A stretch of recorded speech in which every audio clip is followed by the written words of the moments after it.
Scotland. Minister. I would certainly agree with my honourable friend that growth deals show what can be achieved when Scotland's two governments work together. That is what people want. They are just one part of the UK government's hugely ambitious levelling up agenda, which last year saw announcements of more than £191 million in investment projects in Scotland, supported by the Levelling Up Fund, Community Renewal Fund and Community Ownership Fund. In February, the Levelling Up White Paper saw further good news for Scotland with the Glasgow Innovation Accelerator, which will create jobs and boost the regional economy. I very much hope the Scottish Government will work with us on the Levelling Up agenda, which covers a number of vital devolved areas and has the potential to transform the lives of people in Scotland. John Stevenson. Thank you, Mr. Speaker. The Borderlands growth deal has been very well received on both sides of the border and demonstrates the benefits of a close working relationship between councils, MPs and government. Given that success, would the Minister envisage a further opportunity for a Borderlands Mark II? Well, I strongly agree with my honourable friend that the Borderlands growth deal is a great demonstration of what can be achieved when we work together. I recently visited Innerleithen in my honourable friend for Dumfriesshire, Clydesdale and Tweeddale's constituency and saw some of the great work that's happening. I think what's really important about these growth deals is that they do develop strong local partnerships, and that can form the basis for longer-term economic plans. And I know my honourable friend was a fantastic champion of the Borderlands growth deal, and I know that he'll be at the forefront of developing these future plans. Patrick Grady. Mr. Speaker, question number 2. Sheriff State. Mr. Speaker, the Westminster Parliament can and does legislate for all of the United Kingdom, and we have always sought to do so with the consent of the relevant devolved Parliament, where we legislate in areas of devolved competence. The Scottish Parliament has passed legislative consent motions for 7 bills in this session, where the LCM process has been engaged. However, as the honourable gentleman knows, the Scottish Government made it quite clear that it would not grant LCMs for Brexit-related bills. We understand their position, even if we don't agree with it. But following Brexit, it is this government's duty to legislate sensibly for the whole of the United Kingdom, which has involved legislating without consent on a small number of occasions and may well be doing so again in the future. Patrick Grady. Mr. Speaker, well, that small number of occasions includes the Elections Bill, the Professional Qualifications Bill, the Internal Market Act and the Withdrawal Agreement itself, all rejected by Scotland's Parliament, but taking effect anyway, because this Tory government never really believed in devolution in the first place. So is this actually the end of the Sewell Convention, and ignoring Scotland's Parliament is the new normal? Well, I mean, quite simply, Mr. Speaker, we're not going to take any lessons on defending devolution from a party that wants to destroy it. Andrew Bowie. This morning, as ever, we've heard a lot from the SNP benches about respecting the Scottish Parliament and ignoring the Scottish Parliament. Does he not agree with me that it is the height of disrespect for the Permanent Secretary of the Scottish Government, who remains accountable to the UK Cabinet Secretary and is still drawing a 6-figure salary, to refuse to appear in front of a committee of that Scottish Parliament without giving a reasonable excuse as to why? Secretary of State. Mr. Speaker, I agree with my honourable friend that reciprocal respect absolutely underpins the devolution settlement. As to the Permanent Secretary's decision not to appear in front of the committee, that is entirely a matter for her. We now come to Sheriff Secretary of State Ian Murray. Thank you, Mr. Speaker. I'm sure the Secretary of State would like to join me in welcoming Dr. Riches, who's watching our proceedings today. She's shadowing me from the Royal Society in the pairing scheme, and she's very welcome. Mr. Speaker, Holyrood unanimously approved the legislative consent motion for the Economic Crime Bill that included an amendment from my Labour colleague Michael O'Mara, urging the UK Government to remove a provision that would only require ownership of land in Scotland to be registered from 2014, when it's 2004 in England. So if you've laundered Putin's dirty money in Scotland before 2014, you're in the clear. For example, Perthshire's Aberukal Castle, bought by Russian steel magnate Vladimir Putin for over £5 million in 2005, who is on the Treasury's watch list since 2008, is not covered. Vladimir Romanov, who bought Heart of Midlothian Football Club in 2005 and swathes of central Edinburgh and is allegedly hiding in Moscow under the protection of Putin, would not have been covered either. But they would in England. So does the Secretary of State think that is right? And what is he doing to implement the LCM amendment to sort this smuggler's cove in Scotland? Secretary of State. Well, Mr. Speaker, first of all, I'd like to join him in welcoming the Royal Society pairs who are in London. I'd also like to thank the honourable member's party for the support they've given for the economic crime bill. It's hugely appreciated.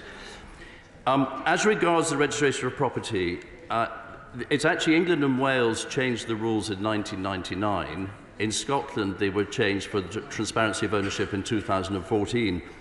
The problem we have with the bill is if we go back before 2014, there is a risk that third parties who didn't know they were engaging with an overseas entity that was non-compliant could be hurt, or could be, and that hurt is something they unwillingly were engaged in, and therefore we have to protect those third parties. So that's the reason we haven't gone back before 2014.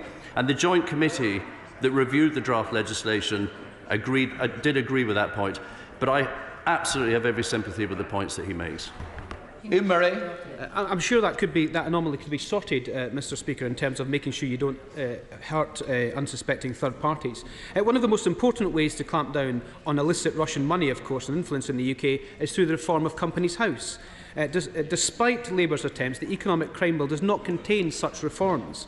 It's important because Scottish limited partnerships that were set up for Scottish farmers in the 19th century remain an outdated and opaque vehicle of ownership which are being used in the 21st century to obscure beneficial ownership.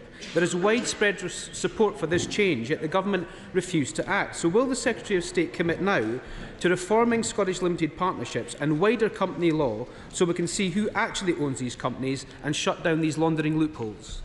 Secretary of State. Yes, well, the honourable gentleman will also know that the UK government did clamp down on the abuse of Scottish limited partnerships in 2018, but we do want to do more, and in the next session of Parliament, early in the next session of Parliament, there will be an updated economic crime bill, and there will be further measures being taken, because he's absolutely right.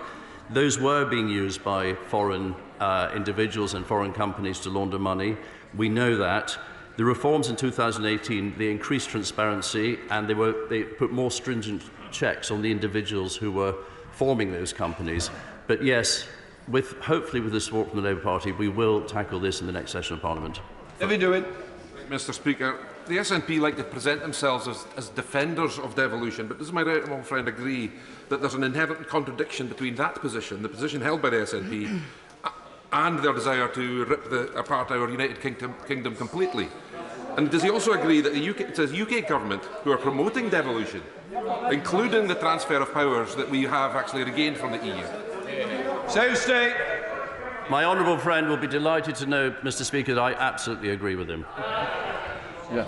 We now come to SNP spokesperson Pete Wishart. And thank you ever so much, Mr. Speaker. Isn't the truth, though, Mr. Speaker, that Scotland has never experienced such sustained attacks on our democracy and our democratic institutions? As we've heard, legislative consent now almost dead and buried, a feature of history. Westminster now legislating in devolved areas.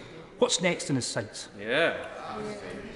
Well, Mr. Speaker, we know that there are various bills that come through which are Brexit-related. Professional qualifications, which is linked to trade bills, which are a reserved matter, would be one of them. Subsidy controls would be the other, where we won't get an LCM. We know that, but we need to bring in subsidy controls because state aid has reverted to the United Kingdom from the EU, and it's a UK matter. Pete Wishart. He doesn't get an LCM because Scotland's directly elected representatives don't agree with it and don't want it. That's why LCMs are withheld. Everybody can see what's going on, and everybody can see his attempts to undermine our democracy. Isn't it the case that his muscular unionism has been a disaster for Scottish democracy? In fact, it's even been a disaster for the Scottish Conservatives. The Scottish Conservatives may or may not now have confidence in their Prime Minister. But isn't it the case that the Scottish people have absolutely no confidence in this government to defend our parliamentary institutions? Look, Mr. Speaker, absolutely not. And regarding what we do the right things for Scotland. So the UKIM bill, United Kingdom Internal Market Bill, we brought that forward without an LCM to protect Scotland's trade with the rest of the United Kingdom. The two principles that underpin it are mutual recognition and non-discrimination. And that's because 60% of Scotland's trade is with the rest of the UK, and a lot of jobs rely on it. Dean Russell. Number 3, Mr. Speaker. Secretary of State. Mr. Speaker, the government's net zero strategy outlines a comprehensive set of measures to transition to a green and sustainable future. This will support hundreds of thousands of well-paid jobs and leverage up to £90 billion of private investment by 2030 across the entire United Kingdom, including Scotland.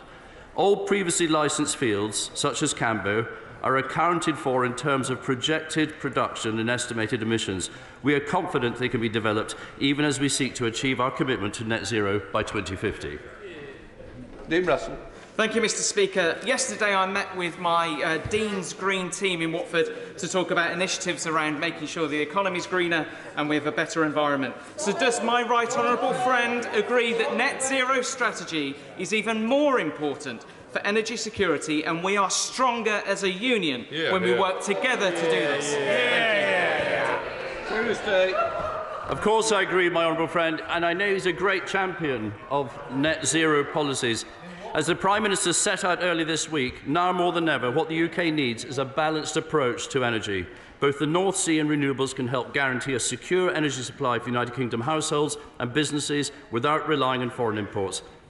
And it's greatly to be regretted that we cannot agree a UK-wide position on these issues because by opposing the development of new oil and gas fields, the SNP and the Greens risk driving investment and jobs elsewhere.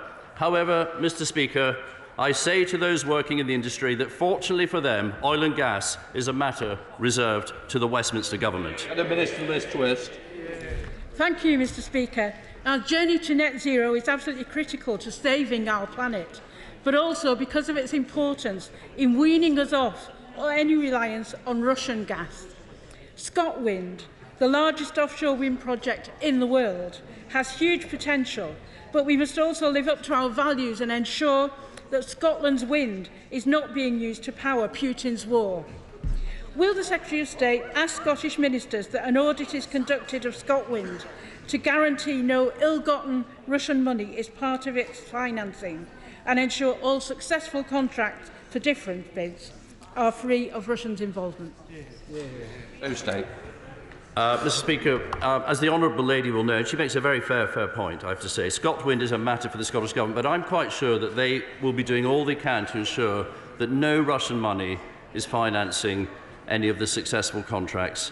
And on contracts for difference, I know the UK Government's also working to ensure that there's no Russian money underpinning UK infrastructure. Flynn.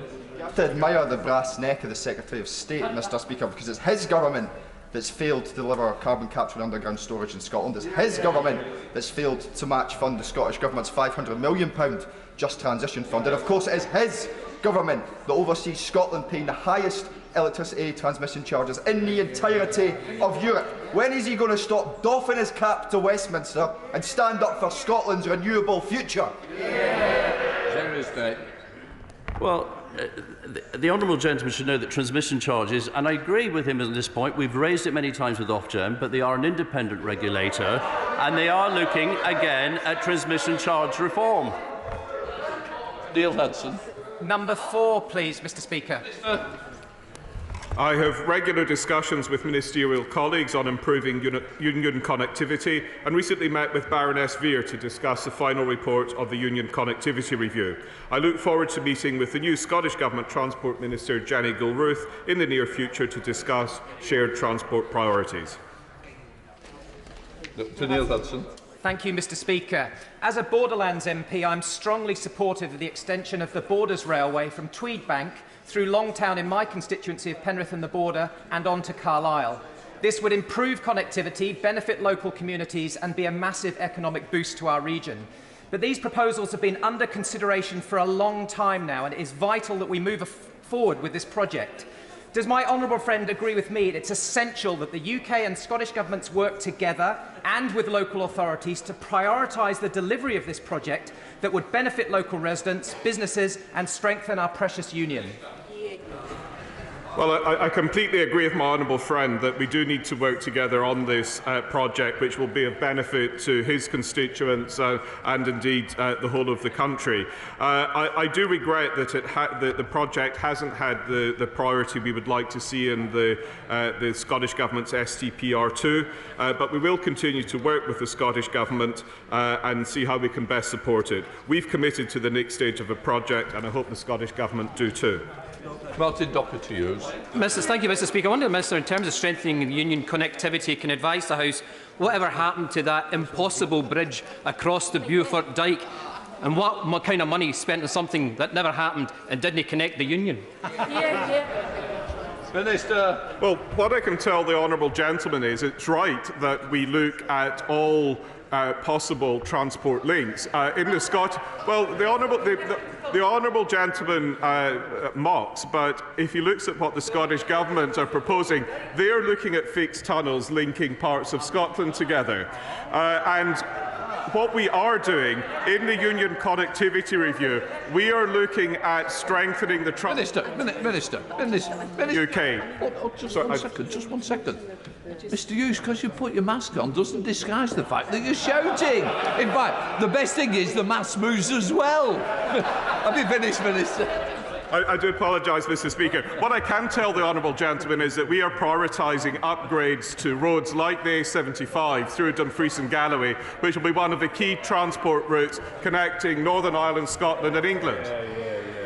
Right, Duncan Baker. Thank you. Question number 5, please, Mr. Speaker. Well said. Minister. The benefits of the transformative Levelling Up agenda have already been realised following round 1 of the Levelling Up Fund. 8 Scottish projects are receiving a share of £171 million, helping to create jobs, boost training and grow productivity. Round 2 of the fund will open in spring, in addition to another major funding mechanism, the UK Share Prosperity Fund. Duncan Baker. Thank you, Mr. Speaker. Can I ask my right honourable friend what levelling up plans there are specifically for the rural areas of Scotland, so that from the Outer Hebrides to Orkney, to the Highlands and to the Lowlands, the whole of Scotland can benefit?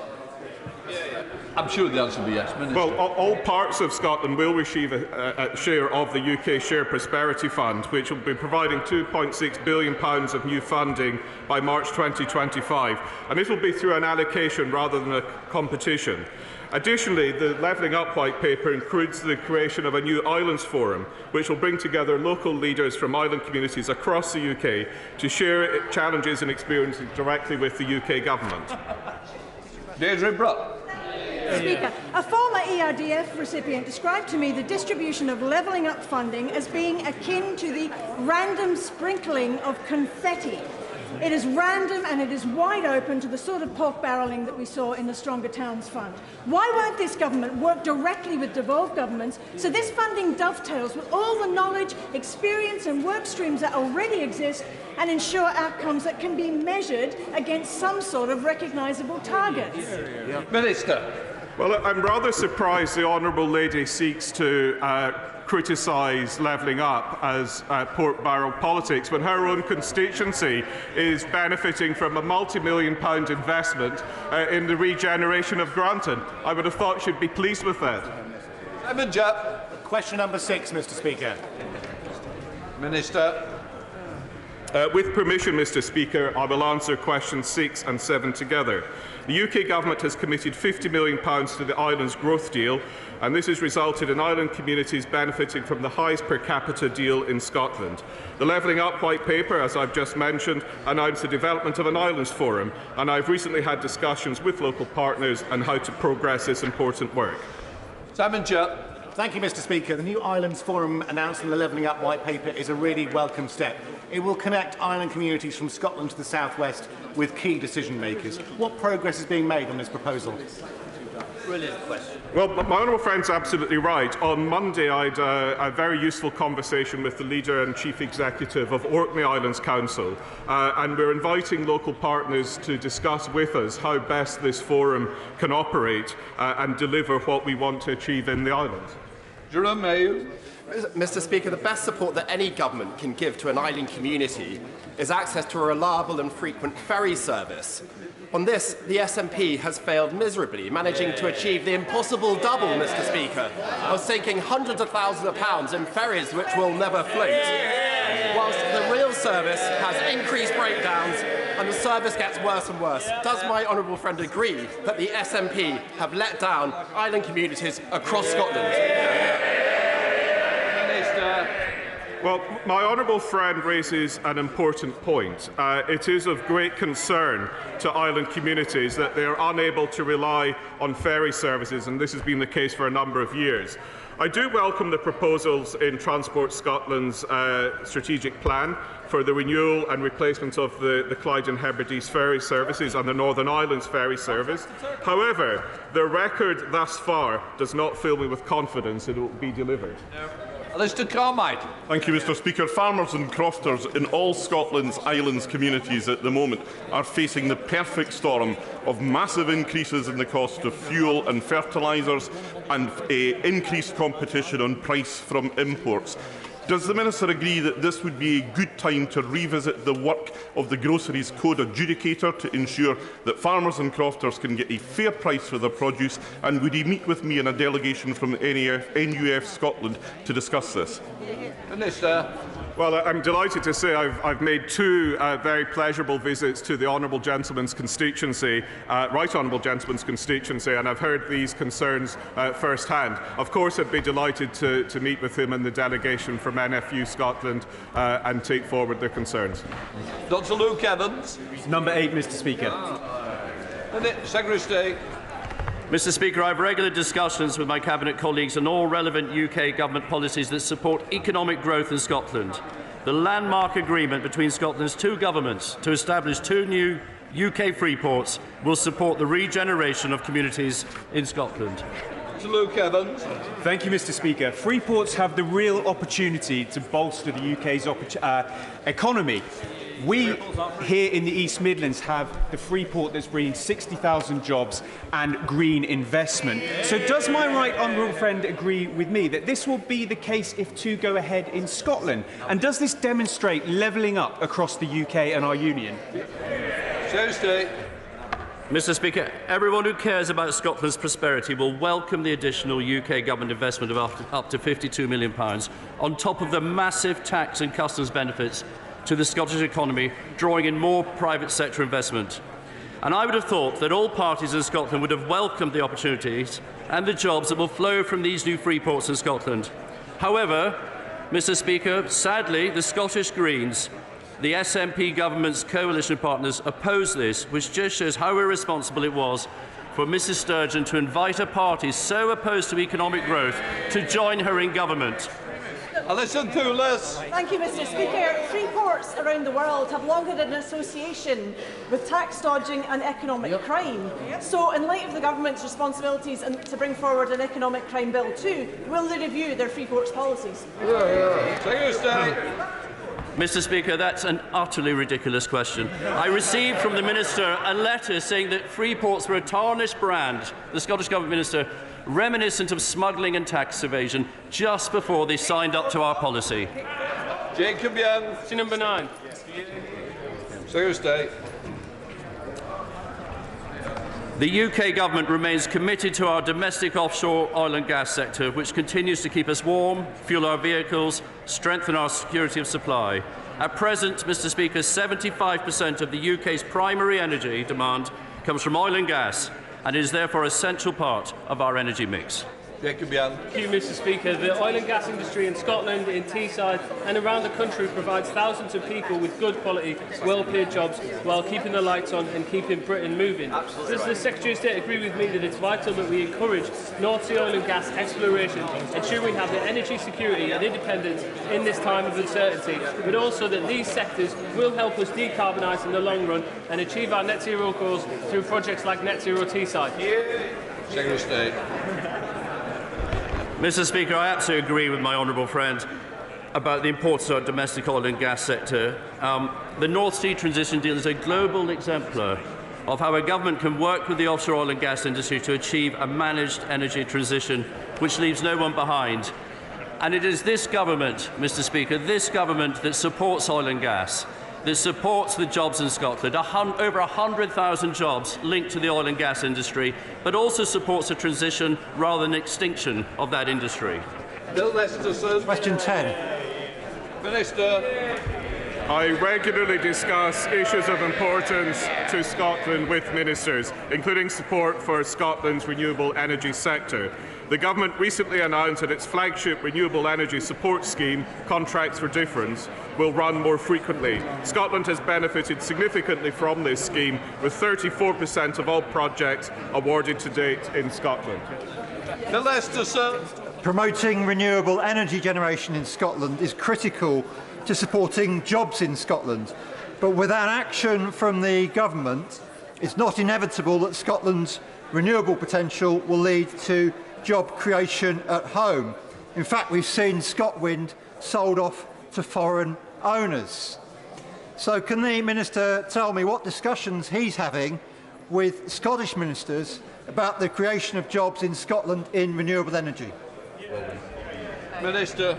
Well, what I'm happy to tell the honourable gentleman is that we are negotiating with and discussing with the Scottish Government, and I can point to a number of schemes in the city and regional growth deals that are promoting renewable energy, such as the Core project in East Ayrshire, Orion in Shetland, and the EMEC research in Orkney.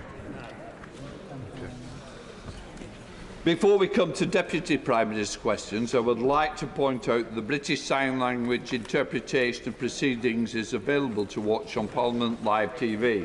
We start with questions to the Prime Minister. Dean Russell. Question 1, Mr. Speaker. Deputy Prime Minister. Mr. Speaker, I've been asked to reply on behalf of my right honourable friend, the Prime Minister. As the House will know, he's travelling in the United Arab Emirates, Saudi Arabia, to discuss energy security, diplomatic action on Russia and Ukraine, and regional issues, including Iran. Mr. Speaker, with your forbearance, may I also say that I understand that 4 members of the Ukrainian Parliament are here with us in the gallery today. And I'm sure I speak for the whole House in saying that we stand in total solidarity with you. Camelot is one of the largest employers in Watford and for Watford, and its employees have worked tirelessly to successfully run the National Lottery for decades. They play an important role in communities across the UK, many local projects and good causes, including in my constituency. So whilst I obviously declare an interest in the Gambling Commission's decision yesterday not to appoint the licence to Camelot, I do wonder, given the current situation in Ukraine, if my right honourable friend considered it appropriate that the next licensee of the operator of the National Lottery is known to have a joint venture with Gazprom.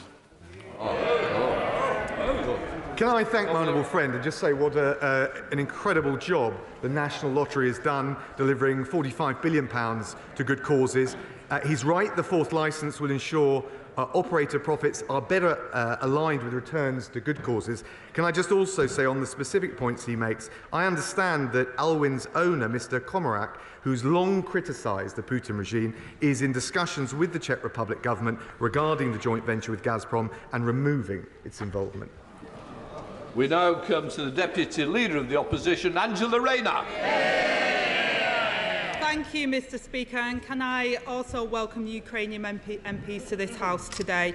And Mr. Speaker, can I start by wholeheartedly welcoming the positive steps towards returning Nazanin Zaghari-Ratcliffe and Anusha Ashuri to the UK. I'm sure members across the House want to show their support for their families and them. I know the Minister would agree that this devastating situation must never be repeated, and other British nationals still trapped in Iran need to be brought home. So will the Minister commit to a review of these cases to understand what more could have been done by the British Government to secure releases, and whether the lazy comments of the Prime Minister worsened the situation? Deputy Prime Minister.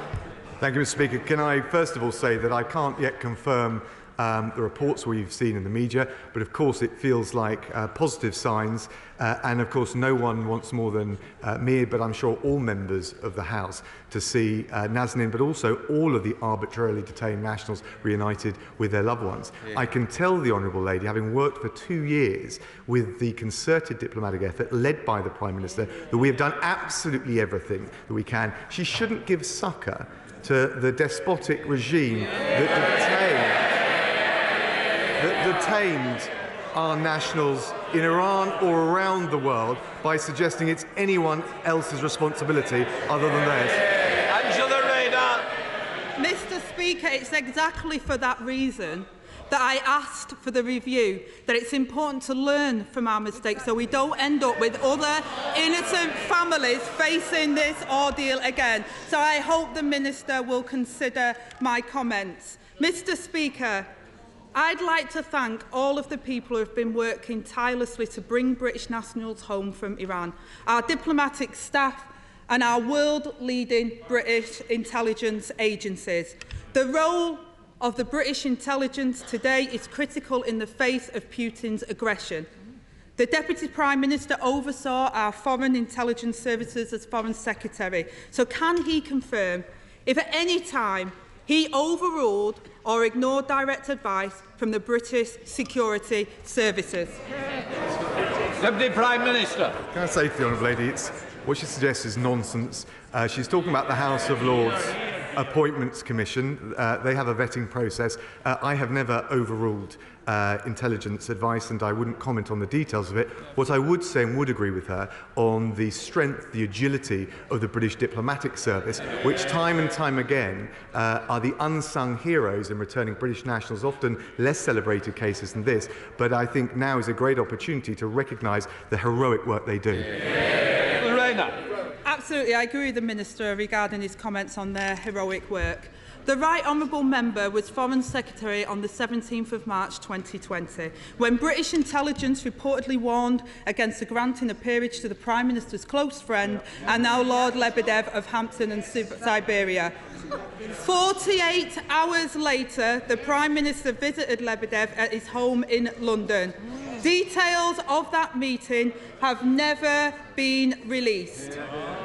In July 2020, Lebedev's appointment as peer was announced. So can he tell the House what changed between the security warning and the appointment? Deputy Prime Minister. Sorry, the Honourable Lady knows full well all individuals nominated for a peerage have done so in recognition of what their contribution is to society. And I should say, that includes those of Russian origin who contribute brilliantly to our nation, many of whom in this country are critics of the Putin regime. Live peerages are vetted by the House of Lords Appointments Commission for matters of probity, and frankly, I think she should know better. Angela Rayner.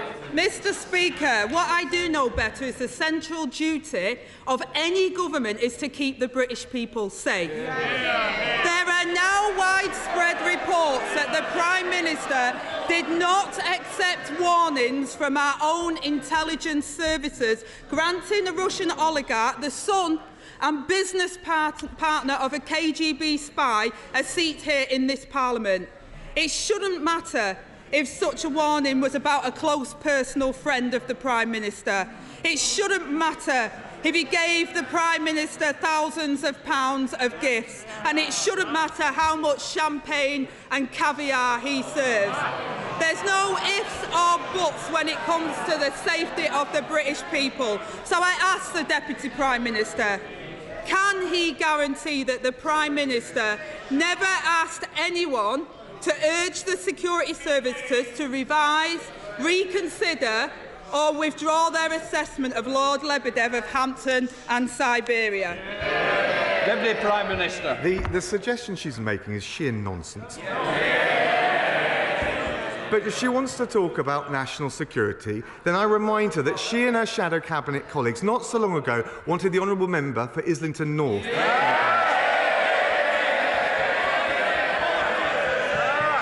Mr. Speaker, a man who wanted and talked about abolishing the army, pulling out of Trident.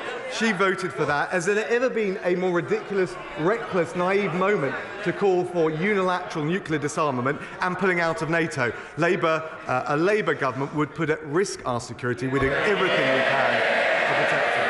Angela Rayner.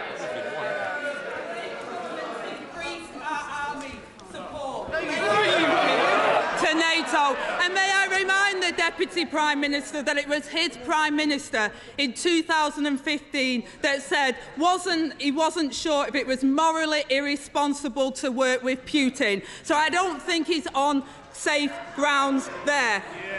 Last week, Mr. Speaker, my right honourable friend, the Leader of the Opposition, said that Britain should never again be at the mercy of a foreign dictatorship for our energy and fuel security. This week, the Prime Minister has gone cap in hand from one dictator to another on a begging mission to the Saudi prince to bail him out.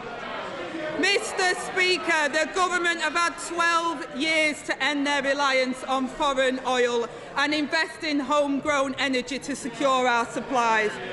Their failure has left us all vulnerable, relying on another murderous dictator to keep the lights on and pumps open. I'm going to hear this question. If some people don't want... Somebody want to make a... If you want a little argument, I'm more than happy, because we can argue outside when you're there. But for the moment, I need to get on. I want to hear the question. Angela Rayner. Thank you, Mr. Speaker. The government benches have a choice. They could accept Labour's plan to save working families hundreds of pounds on bills funded with a one-off levy on the soaring profits of big energy companies. So I ask the Deputy Prime Minister, is their only plan to keep on begging? Deputy Prime Minister. Well, can I just gently say to the honourable lady that when she was campaigning, as the rest of them were, to make the honourable member for Islington North Prime Minister, this Prime Minister was Foreign Secretary leading the response to the nerve agent attack. I hate to say it, you can't keep going back for 12 years as a defensive mechanism. What we want to do, I'll decide, thank you. What I want you to do, Deputy Prime Minister, please, if we could try and stick to the agenda, I have a lot of people ahead of me who are desperate to get in without talking about history. How far we want to go back is one thing in passing. Deputy Prime Minister. Thank you, Mr. Speaker. When she was... Order. Sir Desmond, he is not responsible for the opposition's policies. This is about the government. This is about questions to the Deputy Prime Minister. I'll put the questions and decide which to write. Deputy Prime Minister. Thank you, Mr. Speaker. I wanted just to point out, and I hope it's not ancient history, that the Prime Minister was, as Foreign Secretary, galvanising the response to the nerve agent attack in Salisbury at the time where the honourable member, the former leader of the Labour Party, was siding with Putin against the UK. What did the honourable lady have to say on Sky News? He's a very strong leader. She can't wait for him to become Prime Minister. Angela Rayner. Mr. Speaker, there is a war in Europe. There is a fuel energy crisis in Britain. Democracy is at risk. We must support the courageous efforts of President Zelensky and the Ukrainian people. These uncertain times require leadership with integrity. A leader that works with the security services, can be trusted to say the right thing for British diplomacy and provide security for the British people. Instead, Mr. Speaker, we have this sorry excuse of a government sat before us. They hike They hiked tax on 27 million working people while the super rich increase their wealth. They watch energy prices rise by over 50% while the companies enjoy profits they didn't even expect. And they cavort with Russian oligarchs in luxury villas while neglecting the security of the British people. And remember, Mr. Speaker, they partied while the country was in lockdown and were unable to see their dying loved ones. Can the Deputy Prime Minister look the British people in the eye and really say this government is doing their best in their interest? Deputy Prime Minister. Well, Mr. Speaker, I'll tell you what this government, this Prime Minister have done. 1,000 Russian individuals sanctioned, a combined wealth $45 billion. The impact of the sanctions and the diplomatic effort that this Foreign Secretary and this Prime Minister have led, the ruble plummeting, the Russian stock market at record lows, doubled the interest rates. We've also showed, Mr. Speaker, the big-hearted spirit of this government and indeed this nation, with the 5,500 visas granted to Ukrainians to come here, and also the humanitarian route, which has now got 100,000 sponsors applying to come to take Ukrainian families in these homes. While she's in her social media echo chamber, that's what this government is doing.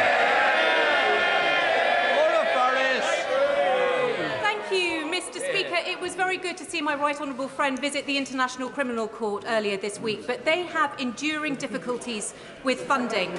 Last year they had a $40 million shortfall in their budget because some participating states failed to meet their annual contribution. The International Criminal Court is only as good as the sum of its parts, so what steps can the government take to secure contingency funding to ensure that one day Russian military commanders in Ukraine can expect to stand trial for war crimes again? My honourable friends, bang on. The Assembly of States Party is looking at the arrears. I was in The Hague on Monday speaking to the prosecutor and the President of the Court. We will be coming forward with a voluntary package of financial and technical support because now, as they look at the situation in Ukraine, we want, and I think the whole House would want, Putin and his commanders to know if they continue with war crimes in Ukraine, they'll end up not just in the dock of a court, but behind bars. We now come to the Leader of the SNP, Ian Blackford. Thank you, Mr. Speaker. And can I welcome our 4 colleagues from the Parliament of Ukraine who are with us today? We all stand with them. Mr. Speaker, I've spent much of the last week trying to help the Scottish charity Dnipro Kids, established by fans of Hibernian Football Club, who've evacuated 48 children from orphanages in Ukraine and are desperately attempting to provide them with temporary sanctuary in Scotland. Mr. Speaker, there is a plane ready and waiting in Poland to bring these orphans to the UK on Friday, but that flight will leave empty without the necessary paperwork from the Home Office. The Polish authorities, Edinburgh City Council, the Scottish Government and the orphans' guardians are all working to bring these children to safety. I've worked with UK Government ministers to try and make this happen, and I want to commend Lord Harrington in particular for his efforts.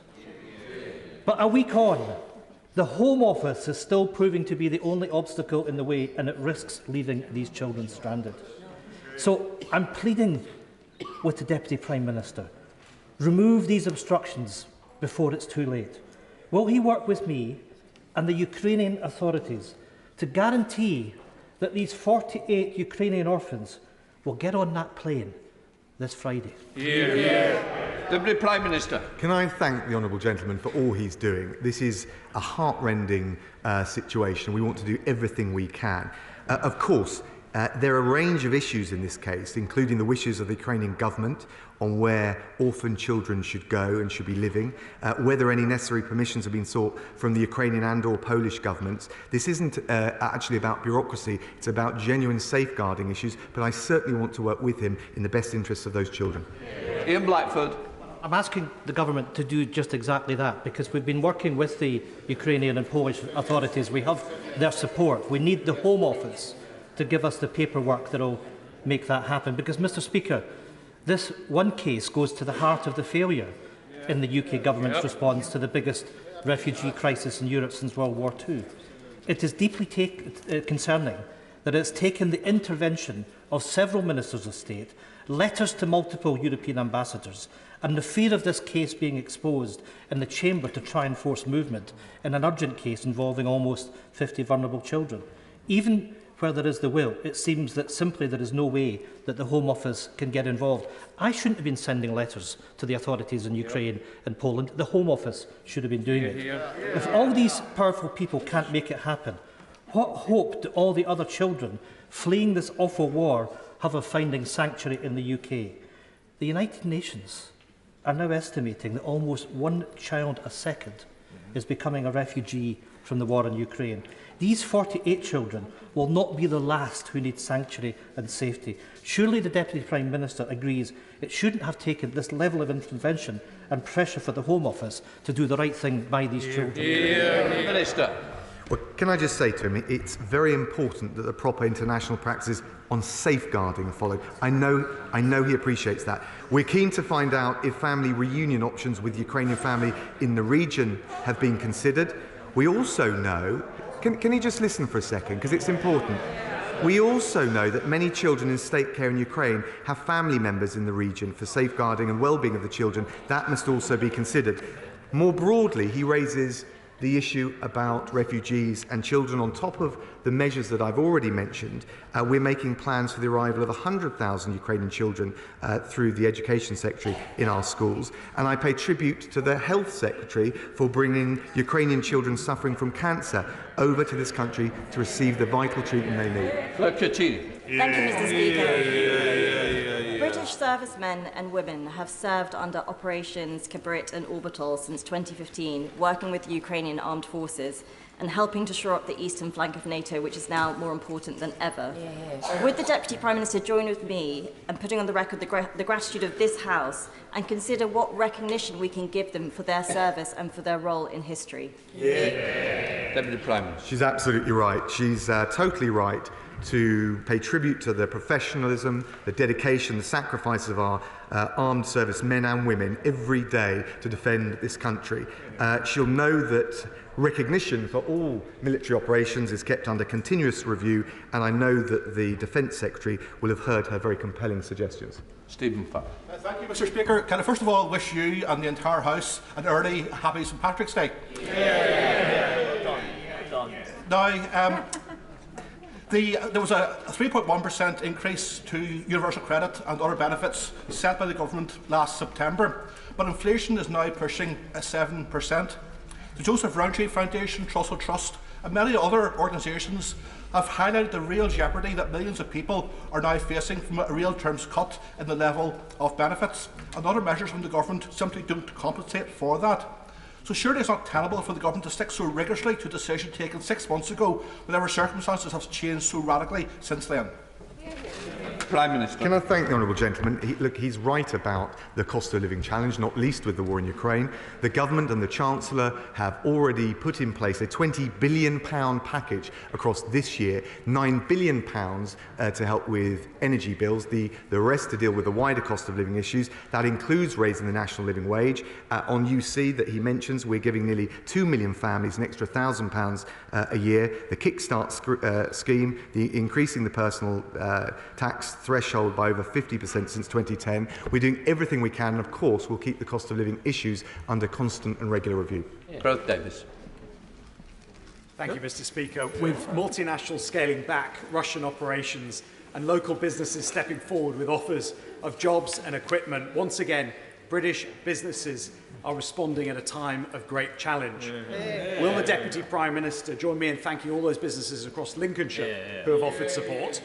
And can he outline how the government may be able to connect those offers of support with the Ukrainians in most need? Deputy Prime Minister. Can I thank my honourable friend, and I do join him in thanking all those businesses, but also all the charities and the individual families up and down the country who have shown the big-hearted traditions that make this country so great. He will be aware, of course, of the new sponsorship scheme.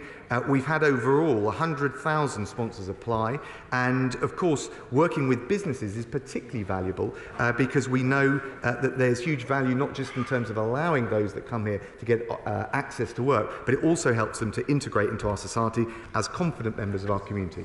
Matt Weston. Thank you, Mr. Speaker. I'm sure the Deputy Prime Minister will agree with me that when it comes to judging a person, it's often done by the company that they keep.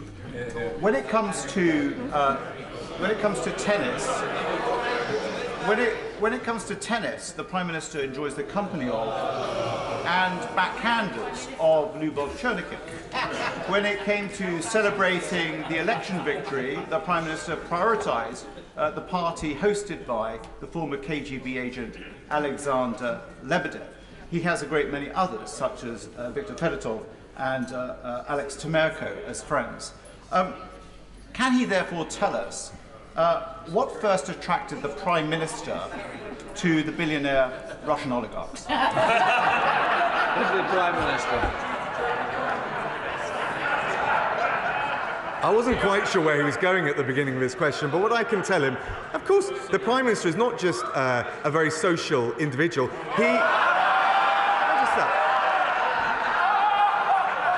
He wants his country to be open, outward-looking to the world. But we were the government, and he was the Prime Minister, and I was the Foreign Secretary, that introduced the Sergei Magnitsky sanctions that put human rights sanctions, asset freeze and visa bans, not just on Russians where we have evidence of wrongdoing, but also the murderers of Khashoggi, also the persecutors of the Myanmar minority and many others. It was this government, not the Labour Party. Thank you, Mr. Speaker. The eyes of the world are rightly focused on Putin's evil invasion of Ukraine. But there is still a humanitarian crisis in Afghanistan. And I welcome the fact that the UK government is hosting a pledging conference later this month for that crisis.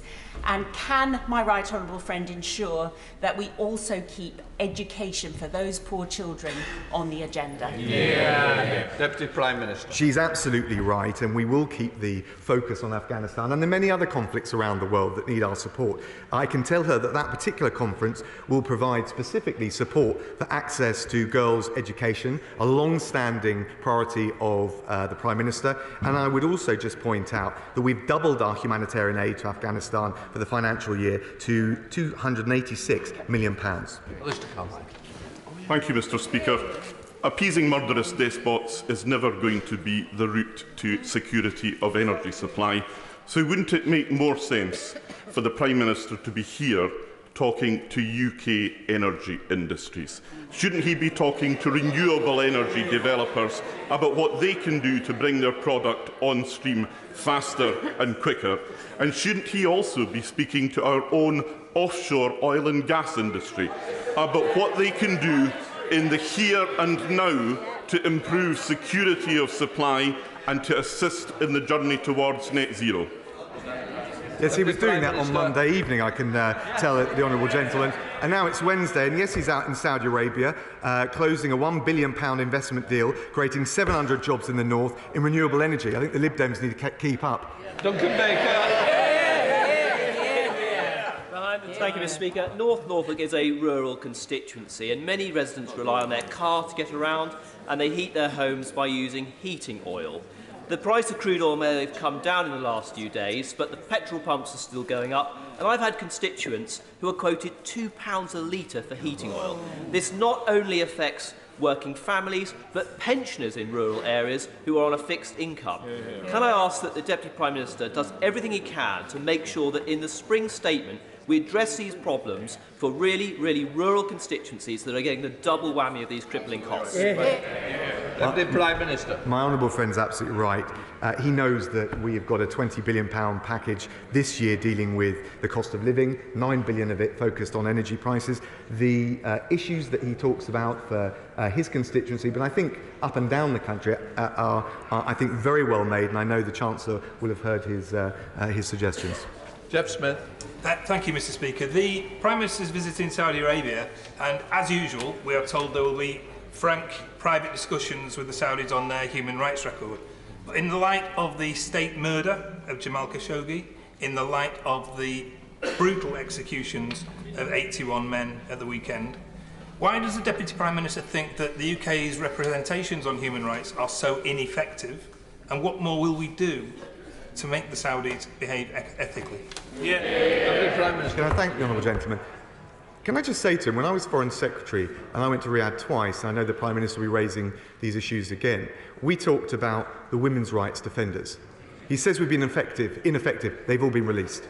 We talked about Rauf Badawi, the author and critic. He was recently released. He mentions Jamal Khashoggi. We applied, I think we're one of the first to apply, asset freeze and visa bans on those responsible for his murder. So we are an outward, an international country. That is what Britain's role is in the 21st century. But we will never allow our moral red lines to be blurred. Tom Hunt. Thank you very much, Mr. Speaker. Rousseau once said about the Polish people, "You may swallow the pole, but you will never digest them." I think that powerful quote says so much for how the Polish people have stood up robustly and strongly against aggression over the years, and also about their steadfast support right now for their close and dear allies, the Ukrainian people. In Ipswich, we've had 3 lorries going from Ipswich to Lviv in support of the Ukrainian people. Will the Deputy Prime Minister outline the steps the government will take to support our close allies Poland as they take an unprecedented numbers of refugees, and of course, whilst they have their own security concerns in relation to Russia? Deputy Prime Minister. He's absolutely right, and I pay tribute to not just his constituents, but the Polish community in particular, and of course for their big-hearted support for the people of Ukraine. And of course, as a leading donor, I think the second largest donor to Ukraine, we've committed a further £174 million in aid, bring our total to £400 million. But that will also support those countries in the close proximity to Ukraine, their neighbours, and first and foremost will be Poland. Justin Matters. Thank you, Mr. Speaker. On the 28th of April 2018, when he was Foreign Secretary, the Prime Minister is reported to have attended a party at a castle in Italy where he met a former KGB officer. Now, this was just weeks after the Salisbury poisonings and immediately after he attended a NATO summit on Russia. If that is not astonishing enough in itself, it is also reported he travelled there without any security detail or officials present. So will there now be an investigation into what sounds like a complete failure of national security? He's talking total nonsense, and I don't have anything to add to what I've already said. In addition to my constituents' concerns for Ukraine, they're also concerned about planning policy. I wrote to the Prime Minister in October 2019 about the threat to the Goring Gap. It's against government policy, it's against public interest for every green field that's a strategic gap to be built on, and inspectors made a decision which would wipe away the planning powers of every local council in the country. Can I ask if the Prime Minister will see me and if the government will revoke this inspector's mistaken decision? Can I thank the honourable gentleman? Can I also, I empathise as someone with a massive proportion of Green Belt in my constituency on the frustrations I think honourable members across the House feel with some planning decisions that are made. However, once a planning decision is final, it can't be challenged unless it's successfully challenged in the courts. Stephanie Peacock. Thank you, Mr. Speaker. Last year, 255 children and young people were admitted to Barnsley Hospital for self-harm. That is 15 times the national average. This is a public health crisis. So will the Deputy Prime Minister ask the Health Secretary to meet with me and healthcare providers from Barnsley to immediately respond to this mental health crisis? We've put a huge amount into both mental health and wider the NHS budget, not just on COVID, but to respond to the wider issues. I will certainly make sure in relation to the specific issue that she raises that an appropriate health minister will see her. Dr. Julian Lewis. Are any oligarchs with UK passports on our sanctions list? Can I thank the chair of the ISC? I think I would have to let the Foreign Secretary and the Foreign Office check carefully and respond to him in due course. Stephen Timms. Thank you, Thank you, Mr. Speaker. 3 weeks ago, the chair of the UK Statistics Authority, Sir David Norgrove, wrote to the Prime Minister to point out that his repeated assertion that employment is now higher than it was before the pandemic is incorrect. Yesterday's employment statistics show 840,000 fewer self-employed people now than before the pandemic, and that overall employment is 580,000 lower. Does the Deputy Prime Minister agree that truthfulness is vital to trust in our democracy? Does he accept the correction from Sir David Norgrove? Look, of course, we listen very carefully to David. But what I would say to the honourable gentleman is actually he points to the data yesterday. It showed that unemployment has fallen below 4%, is back at pre-pandemic levels, and is being termed a remarkable success from everyone to the Resolution Foundation. He talks about the truth. There's one golden truth, and that is whenever there is a Labour government in the past, unemployment has always been higher when they left office when they started. Mr. Speaker, that's the jobs guarantee you get with Labour. Thank you, Mr. Speaker. Thank you, Mr. Speaker. We have now provided more than 3,000 anti-tank weapons, training and other military support to Ukraine, alongside crushing financial sanctions on Russia and more bilateral assistance, humanitarian assistance aid than any other country. But can my right honourable friend confirm that we will continue to deliver further military aid and support, and with that we will supply the Starstreak anti-aircraft missiles necessary to destroy Russian jets?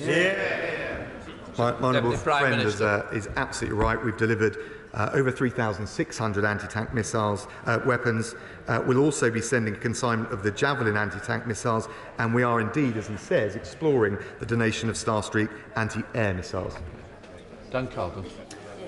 Thank you, Mr. Speaker. It's welcome that Ukrainians seeking asylum in Britain will have the right to work and access to public services. We should always offer sanctuary to those fleeing persecution.